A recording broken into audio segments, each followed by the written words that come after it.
Good evening and thank you for joining us on Politics on Sunday. I'm Adewole Adebayo, standing in for Femi Akonde, who is on official duty outside the country. We begin this evening with a closer look at Nigeria's political landscape as preparations heat up for the 2027 general election. Politicians across the country are already strategizing and positioning themselves for what seems to be a highly competitive race.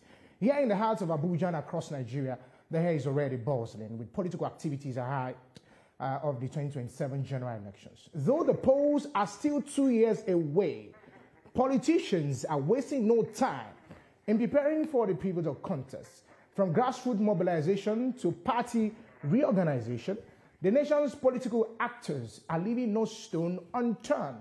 Major political parties like the All Progressive Congress, People's Democratic Party, Labour Party, and others have begun internal restructuring, while some prominent politicians are intensifying consultations and alliances.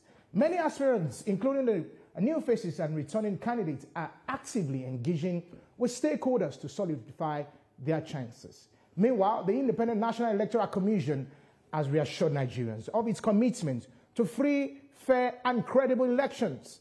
INEC has already stated reviewing its operations from the 2023 general elections to improve processes and adopt new technology. Despite this assurance, voter apathy and security concerns remain pressing issues. Citizens are urging politicians to prioritize issue-based campaigns rather than resorting to divisive rhetorics. To help us add perspective to this very important topic, we have the presidential candidate of the Social Democratic Party in 2023 general election, Adewole Adebayo, who joins us via Zoom from Adama, Yola.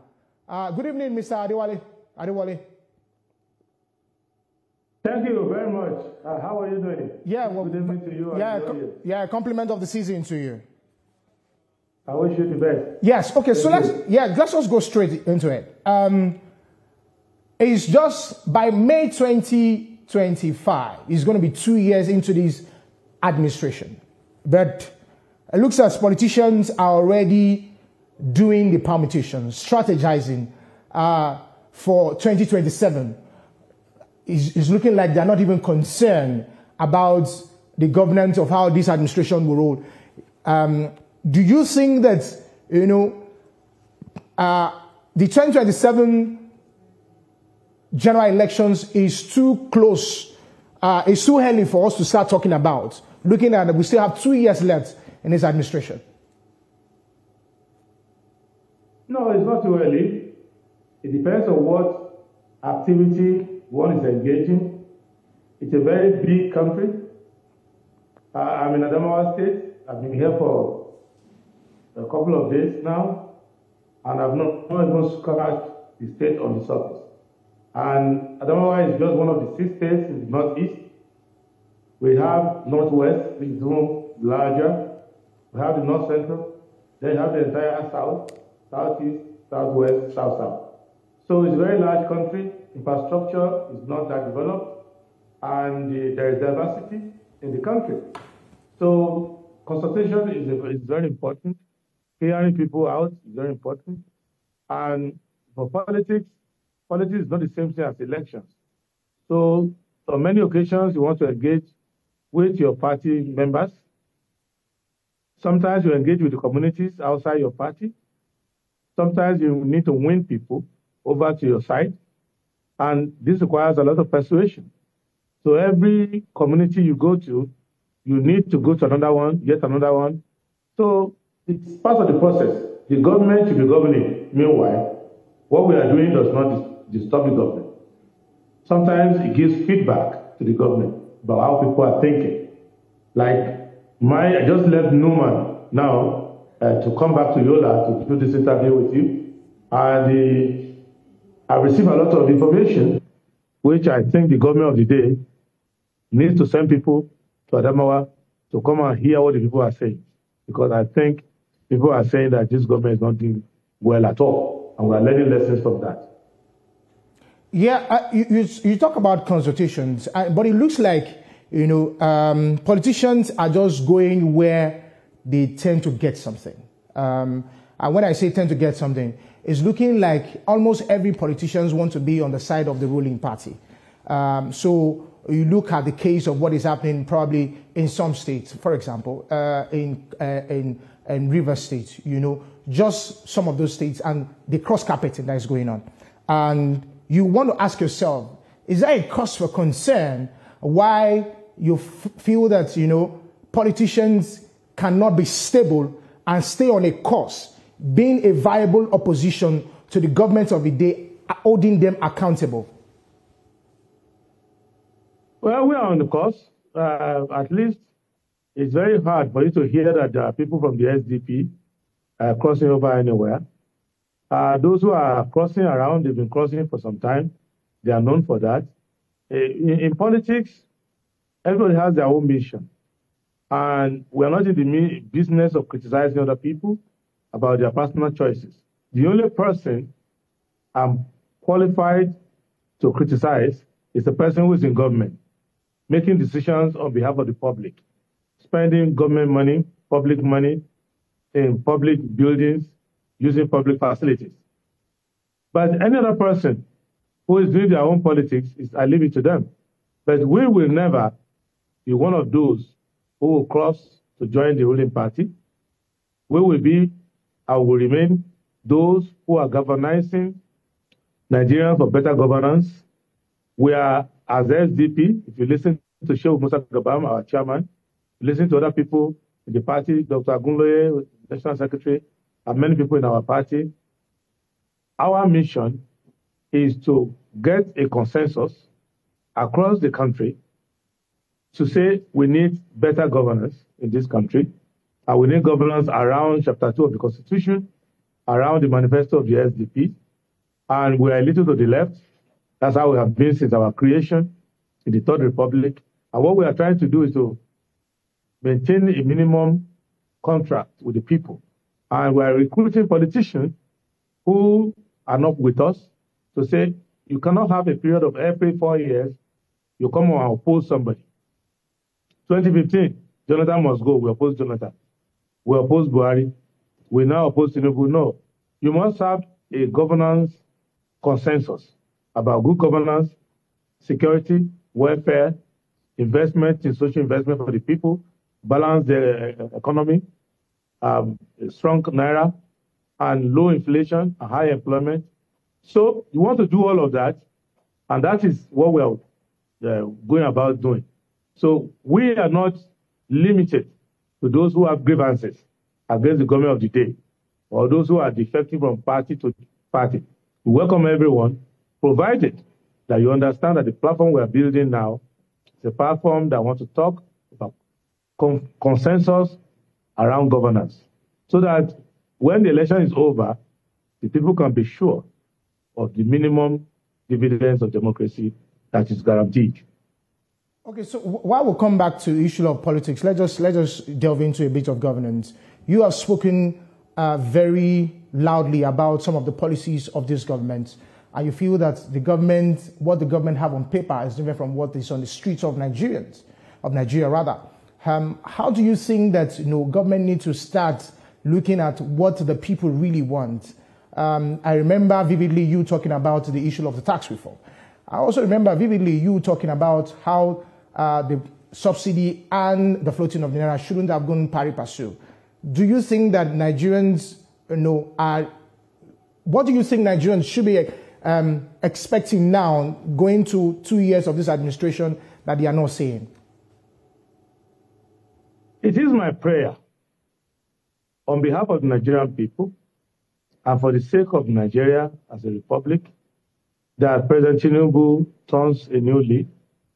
I hope that some benefits of the painful measures he's taken would go to the people.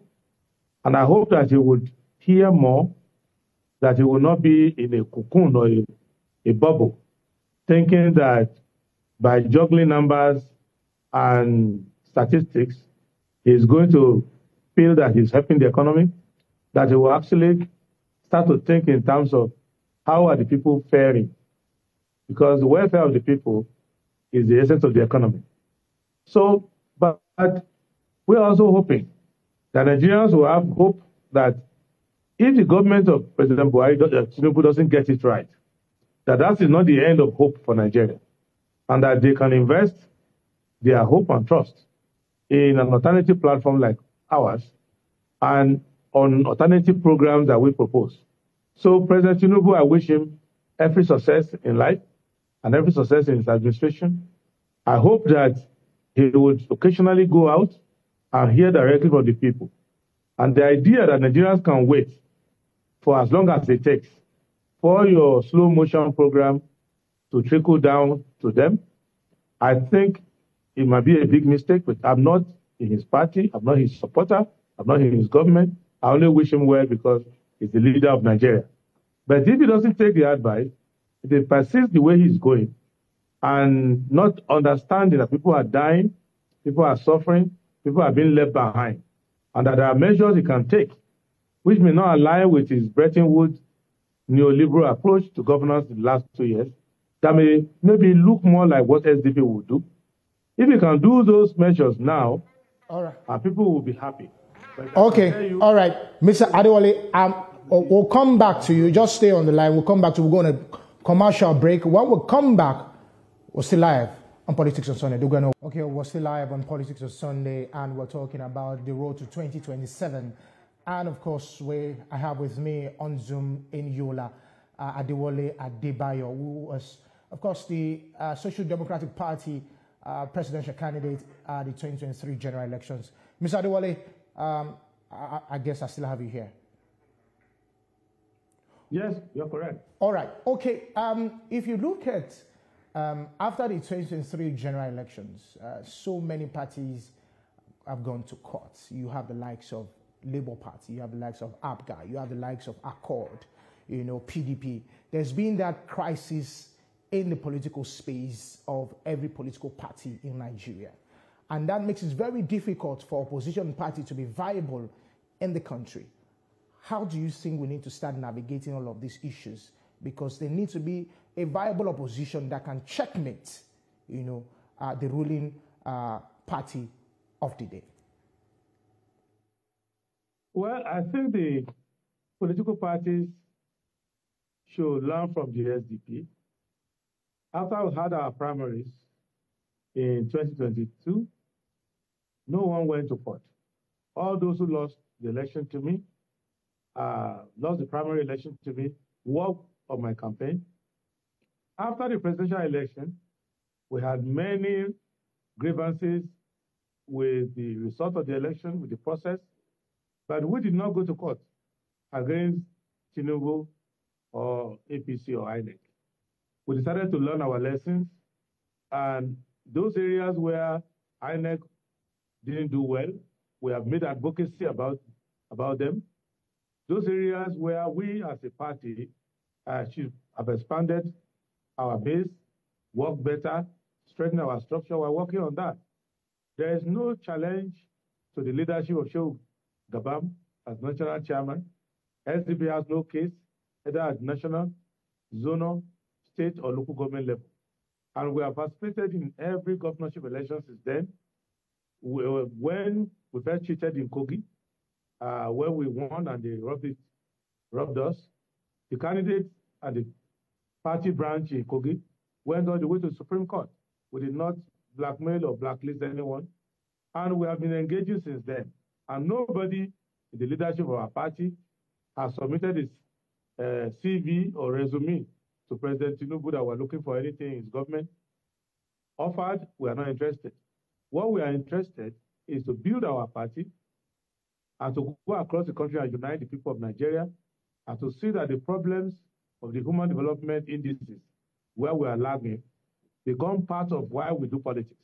And we are trying to build our own politics around the issues so that if we resolve these issues, our people can live well. So we are not part of those political parties that are in crisis or trying to join the big government or trying to destabilize anyone. What we are doing is building large tents, calming our system down, and almost everybody I've come across in SDP is a nationalist. They want to do what is right.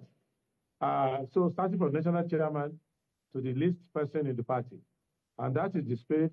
So if other political parties either decide to come and join us or at least resemble us in many ways, in the way they carry out their affairs, I think the opposition will be more viable, it will be stronger, and it will be based on issues, not based on sentiment, or negativity, ethnicity, religion, or religion. It will be based on the promises contained in our Constitution, in the fundamental objective and directive principle of state policy, that we are going to give security, welfare, and a robust economy to the Nigerian people. And that is the promise of SDP. So we are not involved in any crisis, and we don't have any factions. Okay, while I understand you that SDP might not be involved in any political crisis, any political party crisis, you remember just last year there were already permutations are already going. Remember your party chairman met with the former governor of Kaduna State and some other political figures around the country, and they called themselves the alternative. Some persons felt that you should have been there as the SDP presidential candidate in 2023.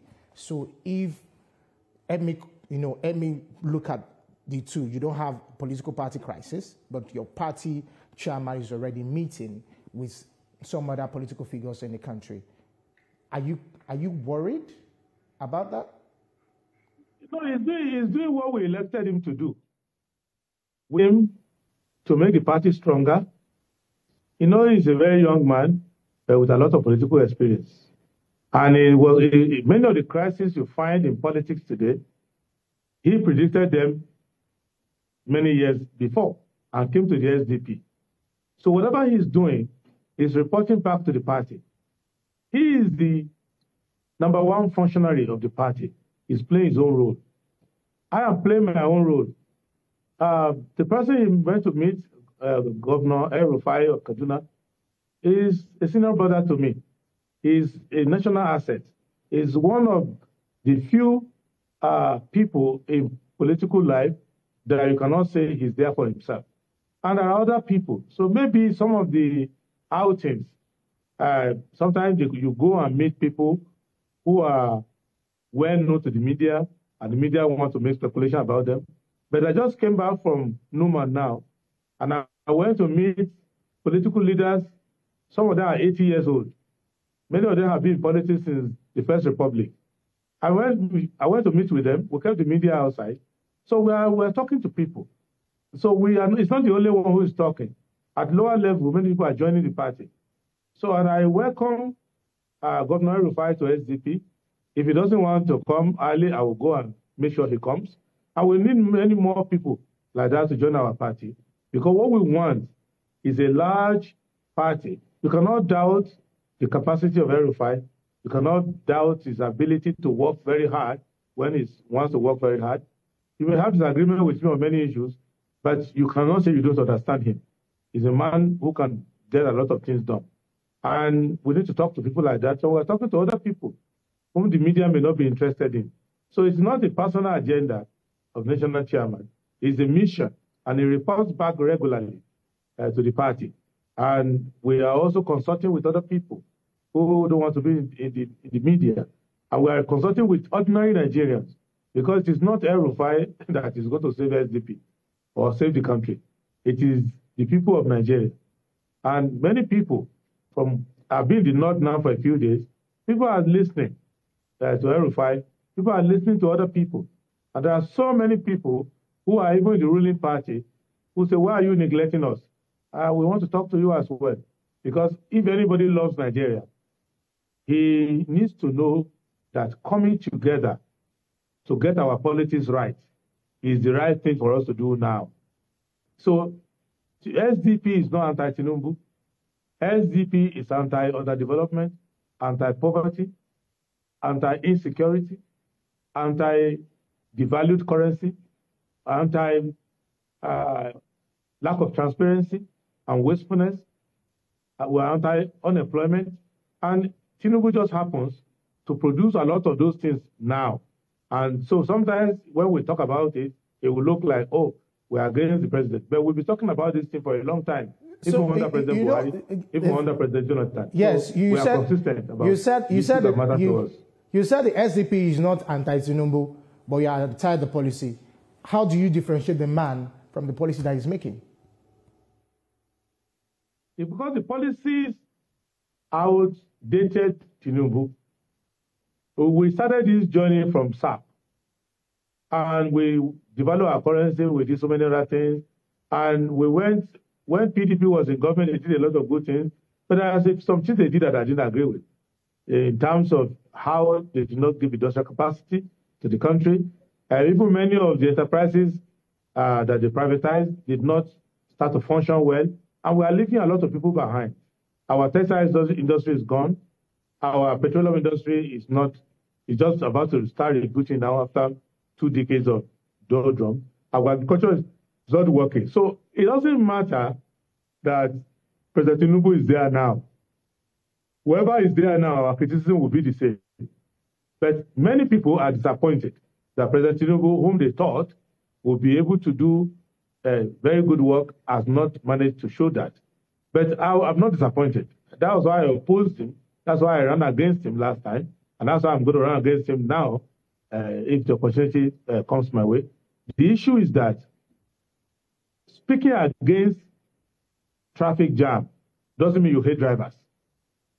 Speaking against hunger doesn't mean you hate the Minister of Agriculture. Speaking against poor grades doesn't mean you hate the Minister of Education. It's that these are things we shouldn't have.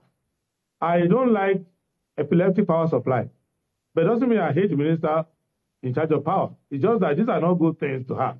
So the president is making a lot of Nigerians poor, is leaving millions behind, and a lot of money is being spent in the budget and outside the budget, which are not reflecting on the welfare of the people. It doesn't matter who is there. These are not good things. And these are things even the president himself, President Tinubu, when he was in opposition, campaigned against. And I believe that in his heart of hearts, he should not be satisfied. I don't think that his vision for himself is that 2 years after being in power, people will still be shouting hunger everywhere, other development will be everywhere, unemployment will be everywhere, the currency will be so badly damaged to this point, the inflation will be going to almost to the middle of a double digit. So I don't think he wants all of that. And I believe that he'll probably be struggling on his own, trying to figure out how to right some of this wrong. And our job is to provide alternatives, because there are certain easy options, viable options that President Tinubu is not considering, which shows to me that he has given serious thoughts to the method he's using now. And he genuinely believes, even though wrongly, that these methods are going to work. I hope they work, but I know that historically they've never worked. And I'm trying to prepare Nigerians for an alternative that will be better than this. But I wish the president well, and I pray for him every day. I tell everybody, if you want to pray for anybody in this country, before you pray for me, pray for President Tinubu, because anything he does has effect on the security of Nigerians, on the welfare of Nigerians, and the progress of the country. However, when he's having wrong-headed policies, it is my duty to point them out. Not only that, it is my duty to provide alternatives to Nigerians and demonstrate to Nigerians that these alternatives are better, and that when next you have an opportunity, just walk away from Tinubu and APC and their policies. For the sake of your children and grandchildren, seek alternatives, consider the SDP and our platform. All right, There's no enmity in that. All right, thank you very much, Prince Adewole Adebayo, the Social Democratic Party presidential candidate at the 2023 general elections. Thank you for your insight on the show. Thank you, Adewole. God bless Nigeria. Yeah, God bless you. And that's our show for today. You can watch a repeat at 11 p.m. tonight. Thanks, everyone, and have a good night rest. Bye for now.